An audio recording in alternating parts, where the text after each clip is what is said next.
when we see in platyhelminths, if you remember the example of platyhelminth, for example, planaria. Okay. Now you see, when we see planaria,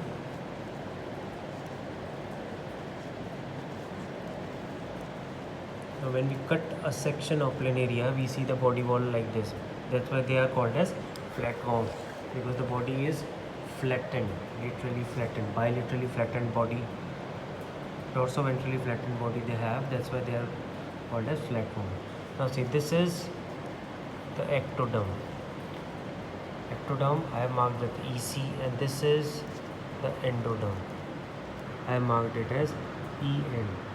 Platyhelminth was the first phylum in which mesoderm arose.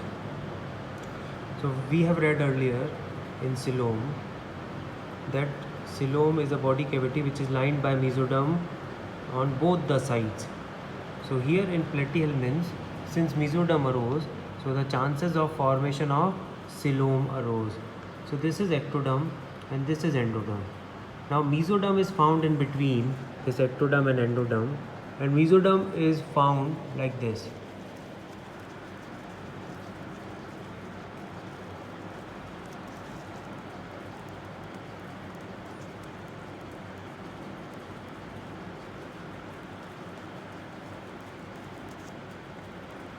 See, the mesodermal cells, they are present as a solid layer.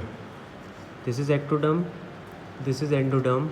Now mesoderm is present as a solid layer between ectoderm and endoderm, and this layer is called as parenchyme or mesenchyme. So parenchyme or mesenchyme. Now see, parenchyme or mesenchyme is solid mesoderm. Now when the mesoderm is solid, no cavity is present between mesoderm. The platyhelminths, they are called as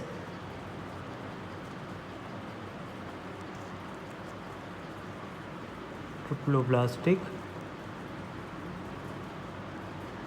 acoelomates. They are called as triploblastic acoelomates. Now see esculents.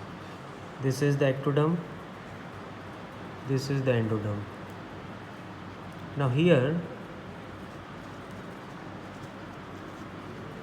the mesoderm is present in form of patches.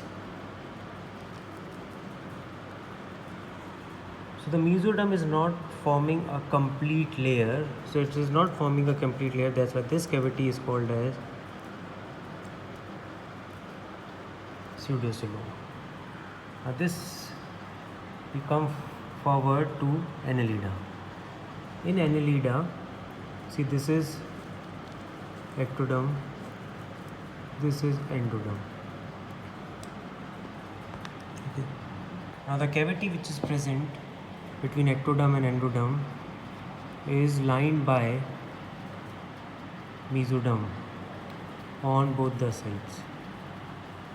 So the mesoderm is present on both the sides. That's why this cavity